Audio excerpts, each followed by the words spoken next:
कामयते मन्यमानः स कामभिर्जायते तत्र तत्र पर्याप्तकामस्य कृतात्मनस्तु इहैव सर्वे प्रविलीयन्ति कामाः कामान्यः कामयते मन्यमानः स कामभिर्जायते तत्र तत्र पर्याप्तकामस्य कृतात्मनस्तु इहैव सर्वे प्रविलीयन्ति कामाः. This verse or this mantra, the backbone is the backbone of the concept of the theory of reincarnation. This is the backbone, the spine of the concept of reincarnation. And those who understand the concept of reincarnation will find it fairly easy to understand this mantra.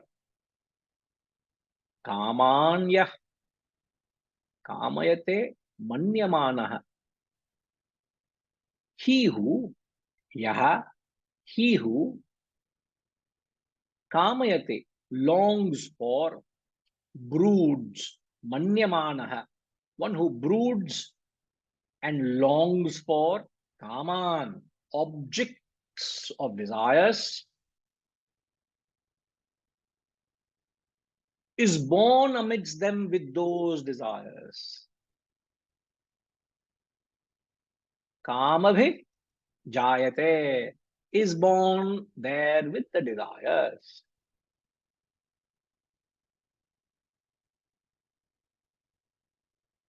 Tatra tatra, there. He is born there. He goes there. Wherever he wants to go, he goes. But for the self-realized, kritatmana. Kritatmana means the self-realized, whose desires have been consumed. Paryapta kamasya. All longings even end here. Praviliyanti. End. What ends? Kamaha. All the longings end. Iha. Here means right in this embodiment, right in this birth.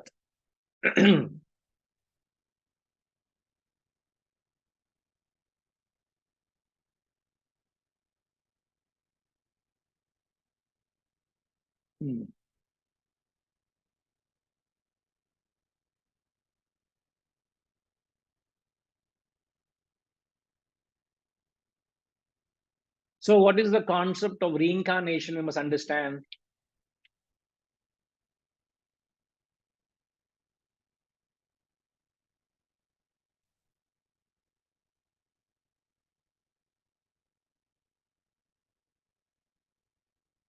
The concept or the theory of reincarnation. Theory, it's a theory because I can't prove it to you.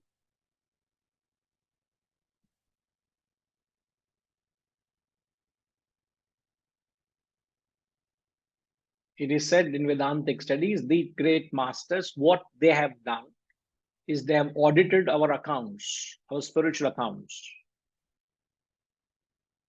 So the theory of reincarnation is based on the law of causation. The law of causation is the law of cause and effect. The cause is the desire, and the effect is Arunama. If the cause is the desire, what is the effect?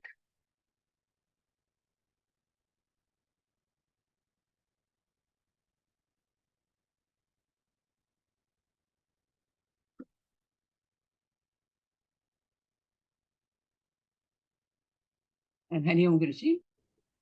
Yeah. Yes, ma'am. If we have, if we have a desire, then we try to acting on full agitations. Now, can you please repeat, because there was some transmission issues. We lost you.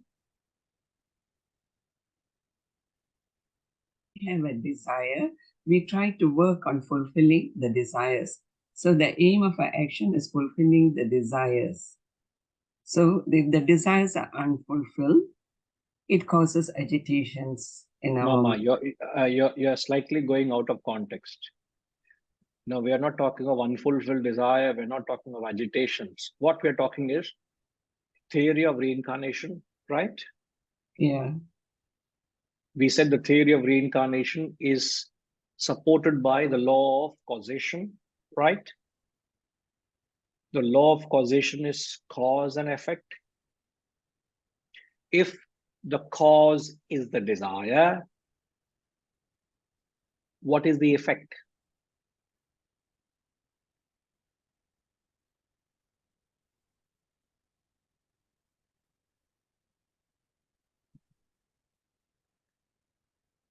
I mean, I'm not too sure, Guruji, but is it with regard to what kind of desire we are having? No. You are actually adding too much masala into the dal. We want a Sorry, plain Guruji. dal. Having We too want much, plain dal. Yeah, it's very too difficult much to of offer knowledge. plain dal. Yeah, too much of knowledge is also a problem.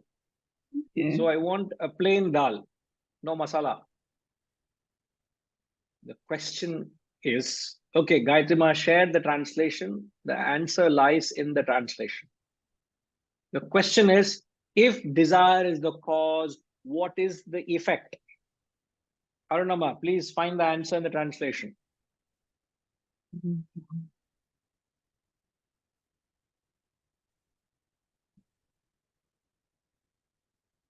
Very simple answer. Yeah. So, I mean, if you have a desire, you are born in a situation where the fulfillment of the desires can happen.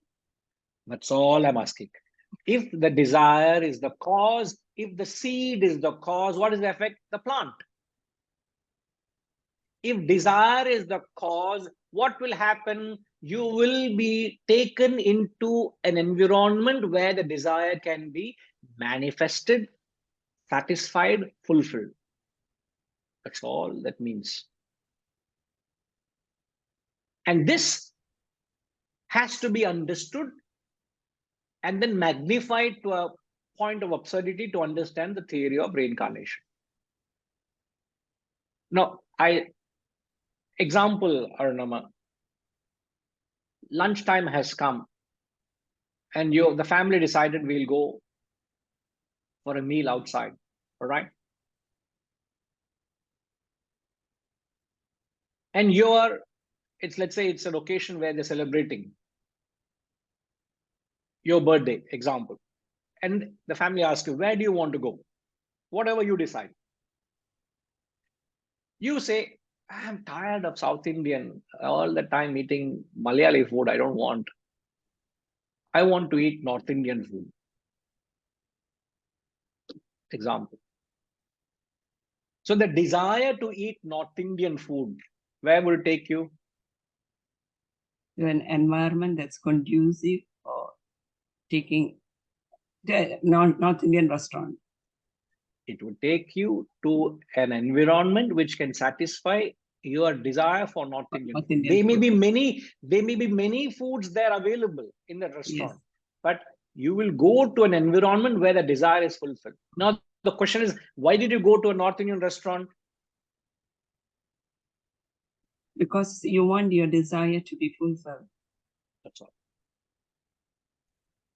Now, magnify that multiple times with variety of desires, innumerable, countless desires that you entertain. Where would you go? So the place you want me to answer? Yes, you would go to where the resultant of all the desires that you have will go to a the place. resultant of all the desires. You will experience all the desires that you.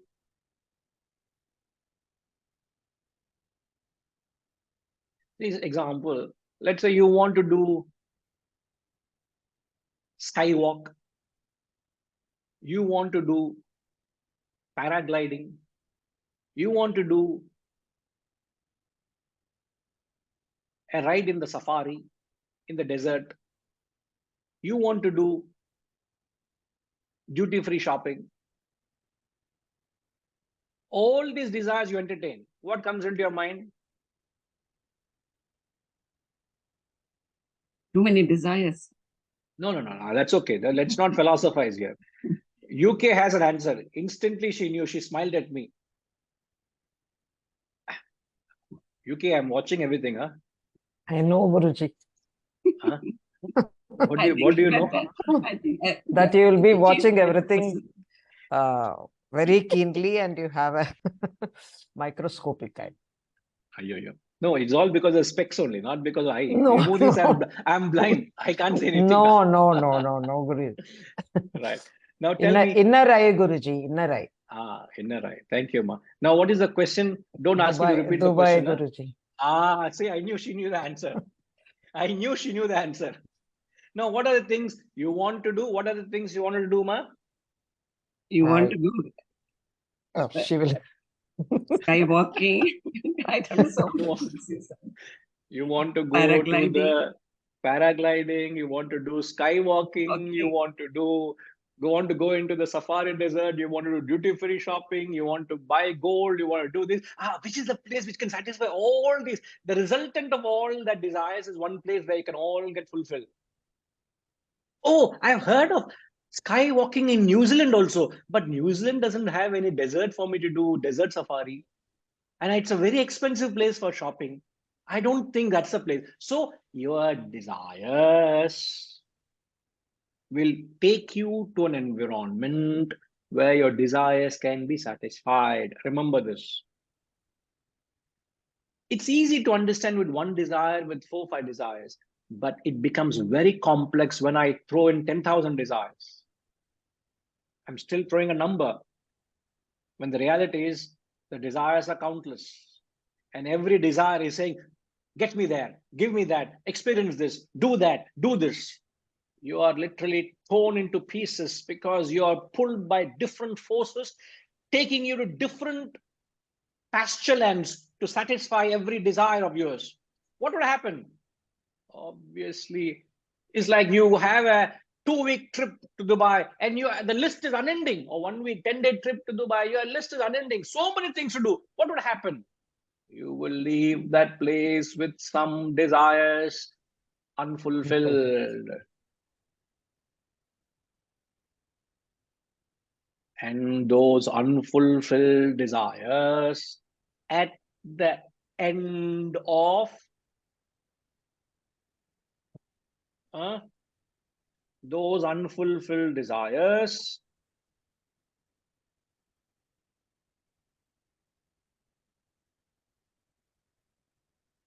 B1 is birth 1. At the end of B1, if there are any unfulfilled desires, what would happen? They become instrumental for B2.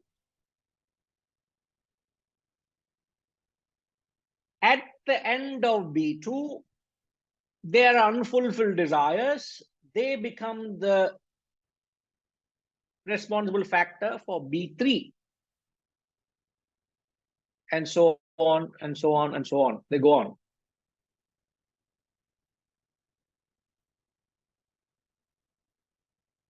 So the theory of reincarnation is based on, as I said, cause and effect.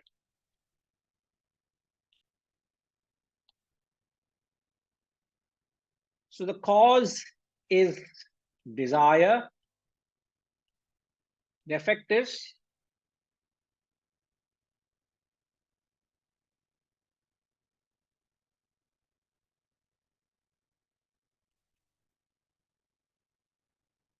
rather not fulfillment. We should say the effect is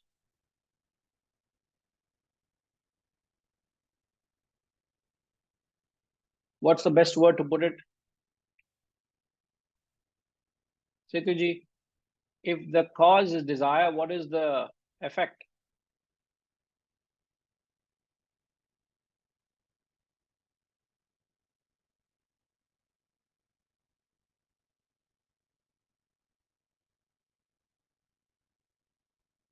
No, I'm not talking of rebirth here, but even in any environment, the same principle applies even while you are alive, no? Yes, Setuji? Yeah, potential place to fulfill. But One, two words.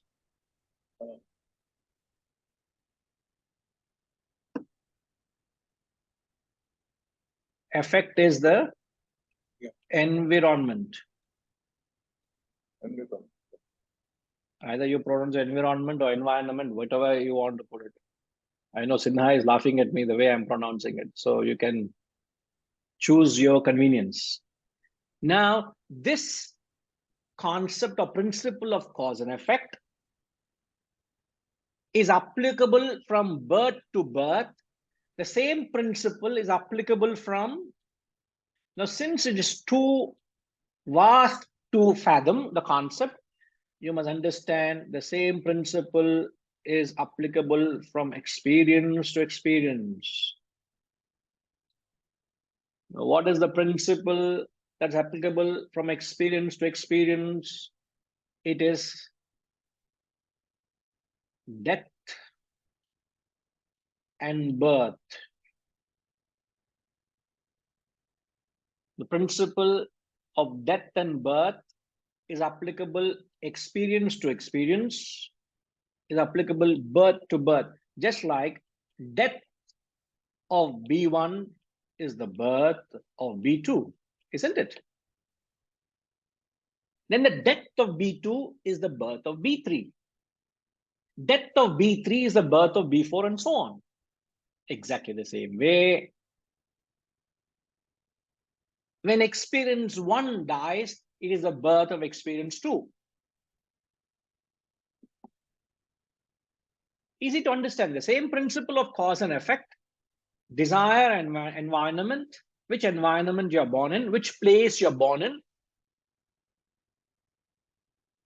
is applicable experience to experience, which is the death of first experience brings about the birth of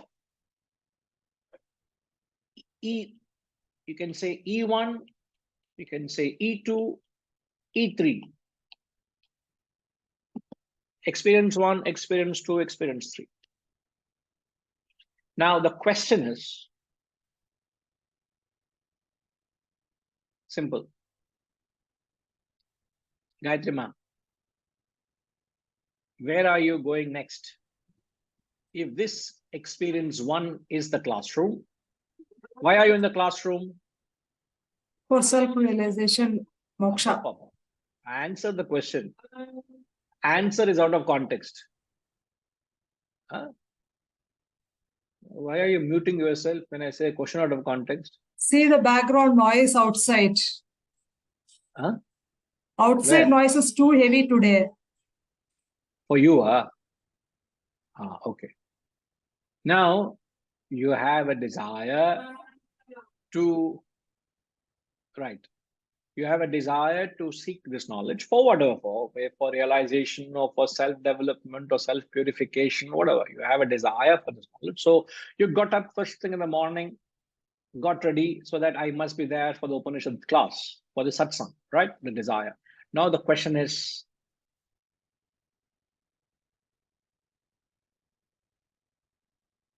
where are you going next? Another 5 minutes, this experience 1 is going to die.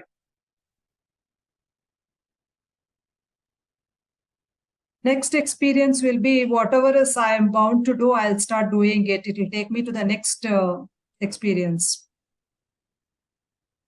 So you're not giving away. Huh? What is the next experience?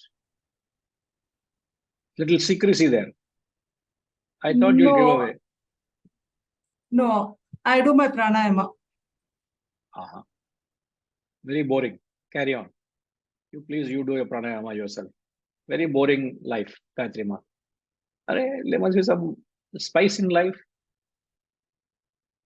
Where would you go? What would you do? Sorry, Lakshmi ma. She has to go to attend a funeral. Wherever experience, whatever experience you go, the birth of the second experience depends on the next. Remember this, remember the term. Anybody knows the term, right term?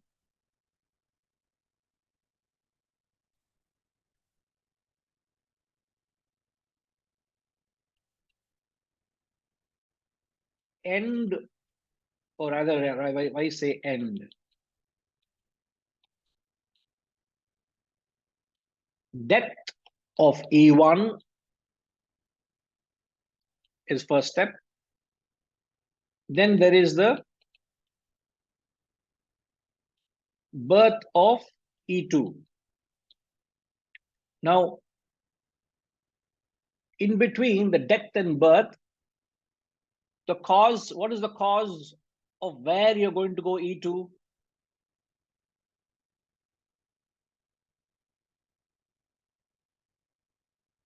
What's the right term?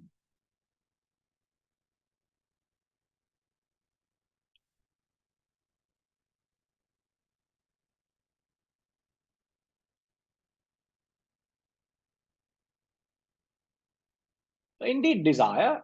Which desire? How many desires you have, UK? So many desires, no? But are you running around helter-skelter? Or you are very specific, where you're going? Specific what to do. So what is it that determines? What is it that decides? Unfulfilled desires, so many unfulfilled desires, Amitama. Every desire you have is unfulfilled. But you're not sitting and choosing, what am I to do? There's no dilemma. There's no confusion where you want to go. Lakshmima, you're right. The most potent desire, or what we call it as the predominant desire. This predominant desire, which is the most powerful of all the desires at this point, another few minutes, what is the next predominant desire? You'll go and fulfill that. And this series of births and deaths goes on and on and on.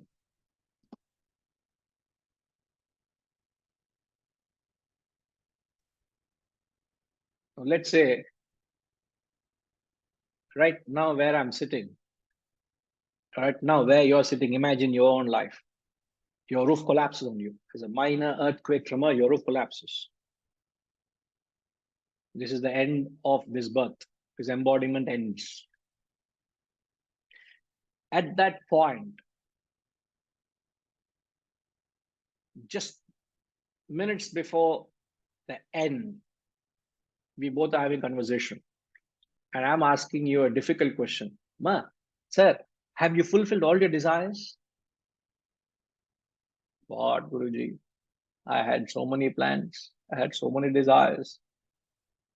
There's so many things that's pending. I'm very far from realization. So many desires are yet to be fulfilled. Now, what happens to all those unfulfilled desires? Those potent energy, what happens to them? We don't know. We don't know. Where they're gone, we don't know. So at death, it is said there are many desires and energies which are unaccounted for. And at birth, you find a child is born in many different environments.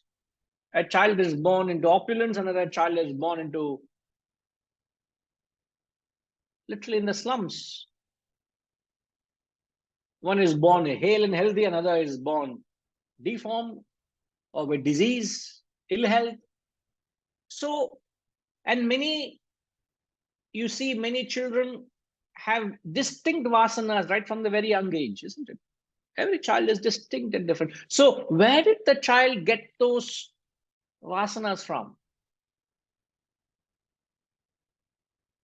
So there is an unaccounted gain of energies or desires or vasanas at birth. So what these great masters have done, as I've said in the opening statement while explaining this concept of reincarnation, I'm saying the closing statement to conclude the concept briefly. It's a very vast concept. I can't capture in a short time. What these great masters have done is they have only audited the accounts of death and birth. There's a loss of energy at death. There's a certain gain of energy at birth. They only said it is only a continuity. So death is not the end. It is just a start to another beginning. And this concept of reincarnation is captured in the second mantra. Now, just share the translation again. And you read it now, you will see the verse, the mantra has a deeper meaning.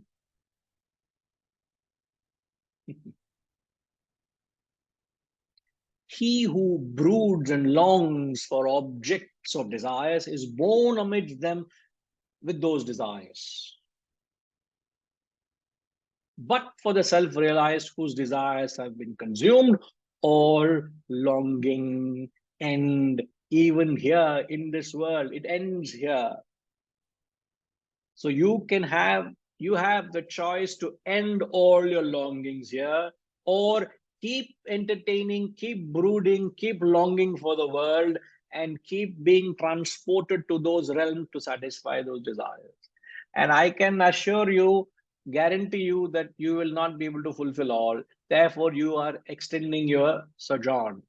You're extending your stay in this finite world.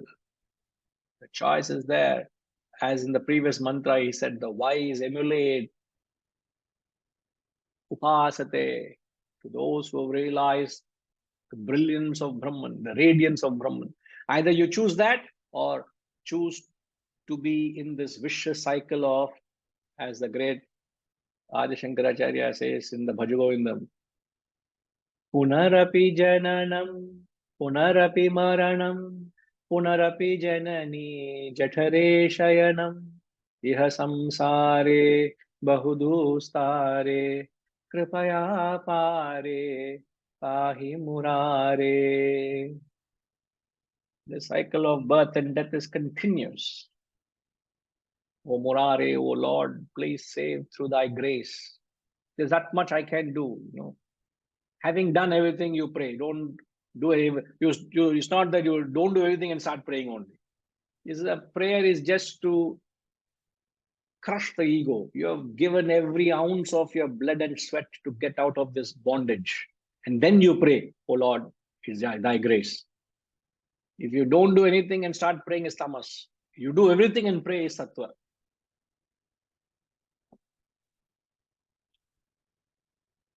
Yes, Hariji, what is it?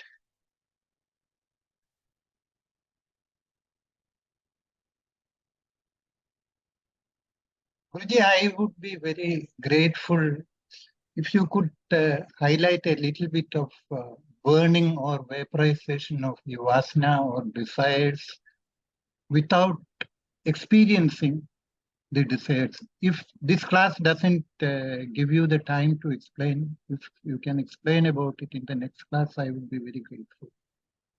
Right. If we could, I appreciate that. I think it would require a little time, which would be holding up the class because we have just crossed the time as well.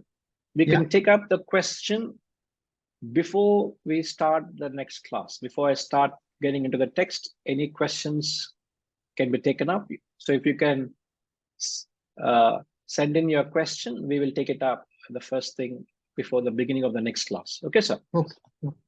Right. Thank you.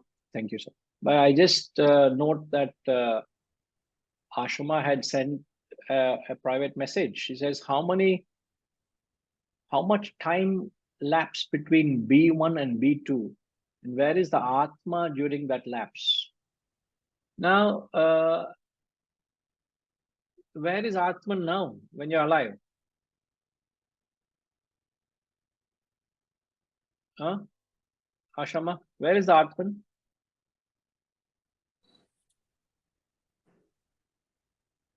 That's me. No, you are Ashama. Ashama is not Atman. The question is where Ashama is B1. This is embodiment 1. When this embodiment dies, there is embodiment 2. The question is between embodiments, there is a lapse. Where is Atman is the question. Now the question to you, counter question is, where is Atman now?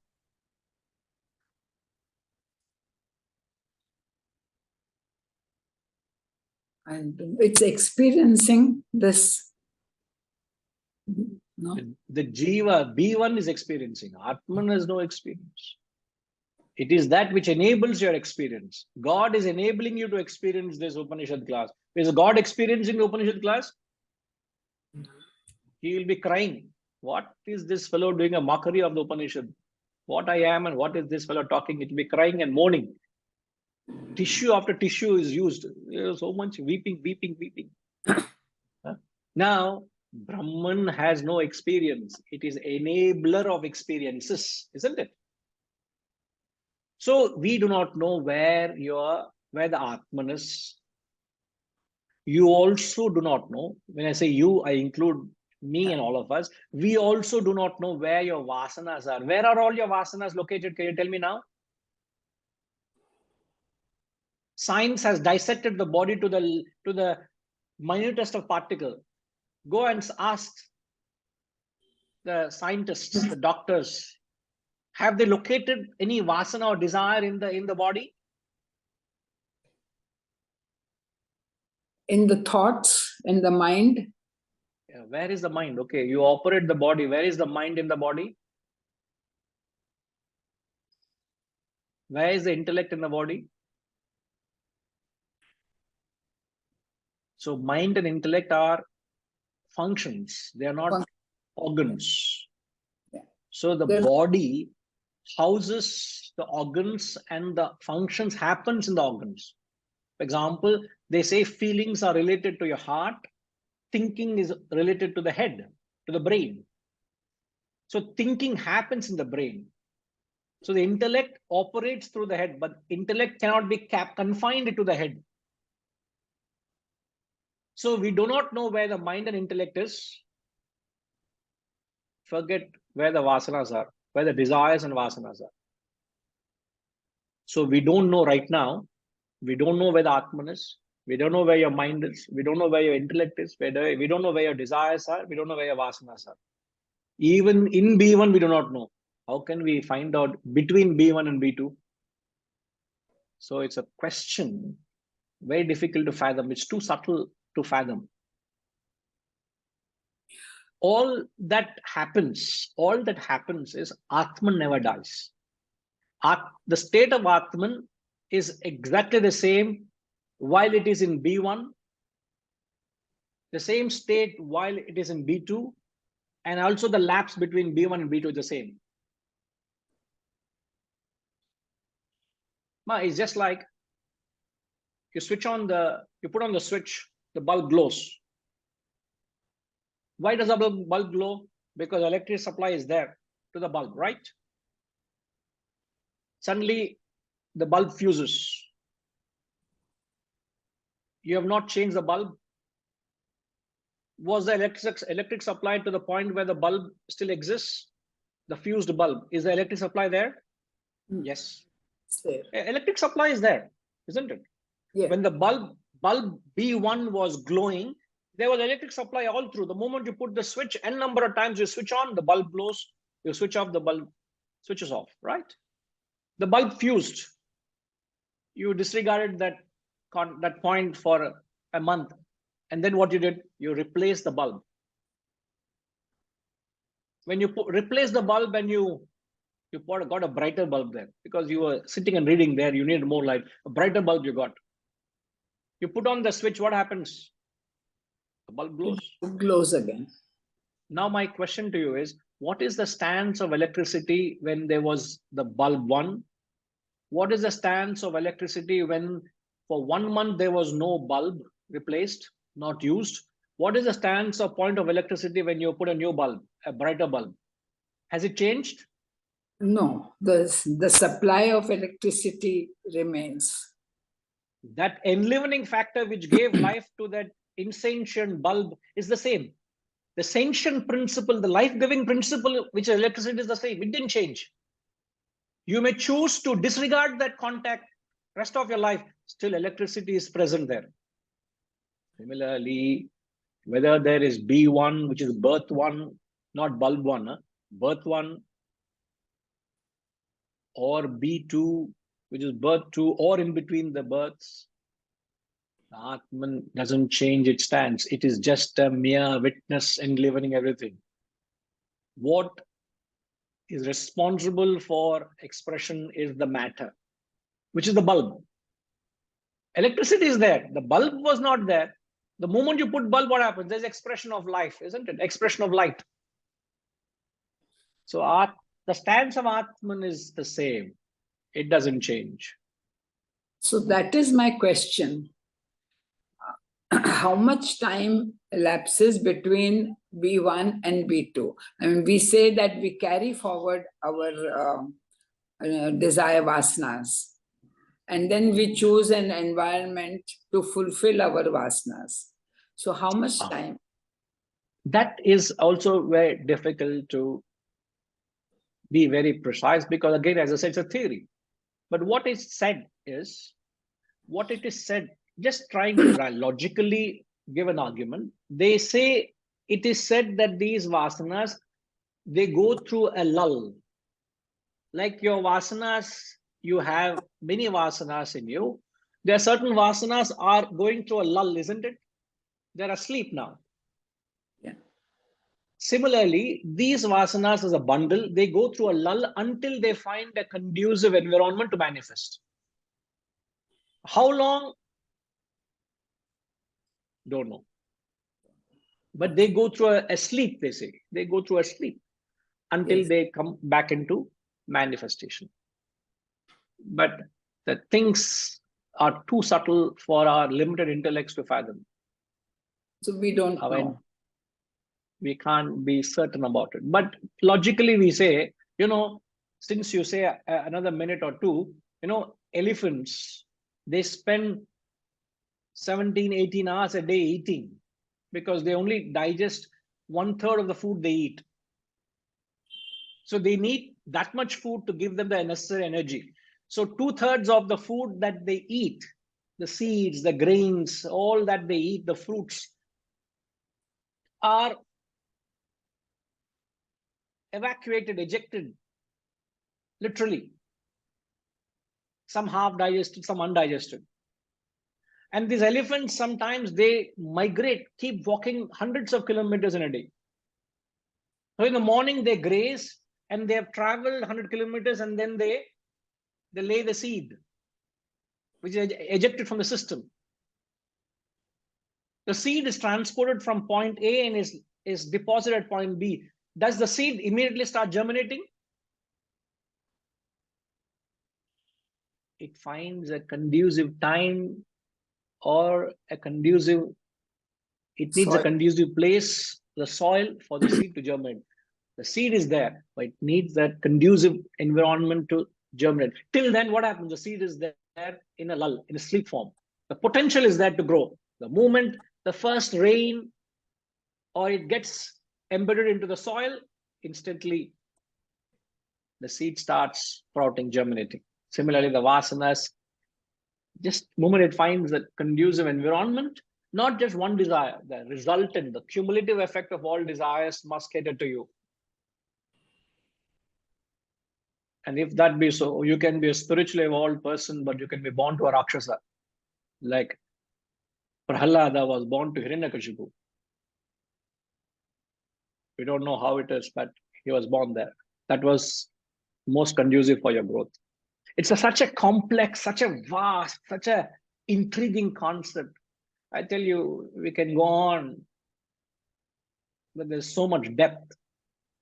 And I'll certainly come back to this mantra. Any questions you all have, please phrase them, send it across. Send it to Gayatri Ma, please. All the questions you all have, frame them, send it across. So perhaps it gives us a structured way to answer them, and then I will build into what is the second mantra here. Okay. Om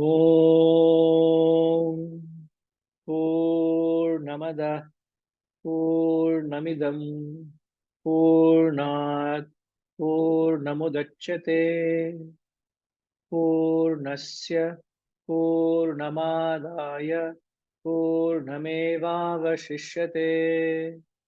Om Shanti Shanti Shanti. Harihi Om. Shri Gurubhyo Namaha. Harihi Om.